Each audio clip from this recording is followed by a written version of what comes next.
बारामतीकर तुमच्या मागे उभे राहिले, कसं अख्खं पवार कुटुंब ठामपणे तुमच्या मागे उभं राहिलं या कठीण प्रसंगात. वहिनी, तुम्ही ट्विट सुद्धा केलंय की विजयानंतर कुणी गुलाल उधळू नका, विजयात जल्लोष साजरा नका करू.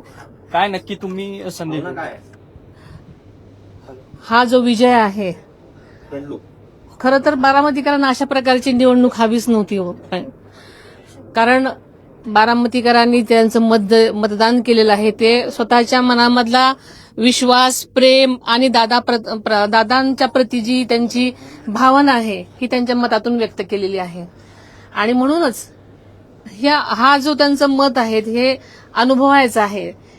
ही खरं तर निवडणूक किंवा ही वेळ ही जल्लोषाची नाही, ही तर सगळ्यांनी मिळून एक प्रकारची आदरांजली देण्याची आहे. म्हणून बारामतीकरांनाही हेच वाटतंय, पण काही लोकांना उत्साह असतो. त्याच्यामुळे मला असं वाटतं की ही जी निवडणूक आहे आणि हा जो विजय आहे हा आदरणीय दादांना वाहिलेली आदरांजली असल्यामुळे आम्ही सगळ्यांनीच दादांना ज्या प्रकारची शिस्त आणि संयमाची सवय होती त्या प्रकारे त्यांनी दाखवावं अशी मी त्यांना विनंती केली. कुटुंब तुमच्या मागे ठामपणे